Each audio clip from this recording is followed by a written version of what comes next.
Nyong'o yainopedza amabvi kana kuti adzungu ukamutora ukamisa mumvura ukamumwa so haumbosviki kana kuti apo pamututu kuda Nyong'o yainopedza. Mushonga anorapa zvaipa uya uyere azvinogona kutsanangura ndikozotika mutora mari unogona ndikozino matotsanangureko asi zvakawanda uya unopinda pane zvese chero manje umningwane ngawutora la ndati hamba ugepa kunapo wela ikhulume sonke right nakuchela ukuthi kana waenda iwo uyawazi ukuthi uthula duro no wazi duro duro nje baba kana kuti yamthunzi mkombego yawazi ya gaza imbi kuseni ugoti amaphini ndoda ngo andiri kuti zvakawanda ndoda ngo ndikuti 3 zvakawanda unisa maphini kubhala sangwani une mashakata grinzo wakaita grinzo unotora makwande kune makwande wobvapo woenda pane uyu mutuno dzova duro chine mifa so uyatata so amahlamvu pansi lokuze mpande wobvapo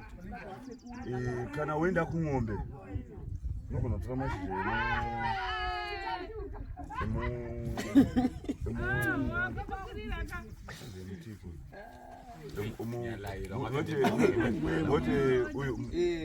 uyu muti weblack so vamwe nechindevere vanoti moti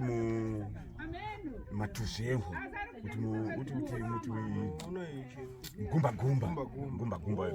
uya yangu ng'ombe chimama ndove yakaoma muri yapancharasa lake yako yese manje noma ndozomuka musenda kanga zvineneni zvandigari rasa talent haufi muri yakafa mudanga chero uka wamudumbu kana Nyong'o katsenga mazhewa uchikona kufamba so haumbosvike pamuti waulomai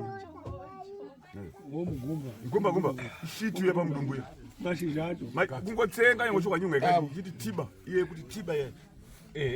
iye kuti tiba ye kwete mbhondo unabasa mgumba ishiti mangwana acho takakudofuta kwete tinobudane kuti nokudisa iye kukuine usura nuru yose apa zinouraya kubudisa uko ini mishonga yamari ndakabva yese musonda profita first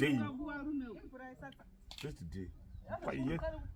zoti izvo ndikapinda musango kana guchu ndokudza kuti nyangoita siki yakadii imbabva zinogona kumwa doro every day kulu ndibude kumakisa lapha nevanhu vandakana pasiki kuna moyo wetaroba kuti ari kuya ari kugeza manje moyo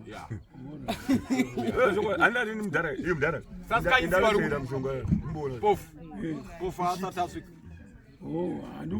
ndofunga vachiri kudhandadza avanouya so kuti buri wotora musheche wese wosvika wogura woisa manesa wogara uchingodira mvura pavhiki zvinoitika nezvekuti midzi kana yava nemidzi wobisa konteni ipa wochinja woisa muwakwani wobva muwakwani wakuisa muwakwani 1 kana zvakaita zvi10 zvobuda zvava 1 makontenzi apa wobva ipapo mune mukomana inge uchadumba inapana muti usiku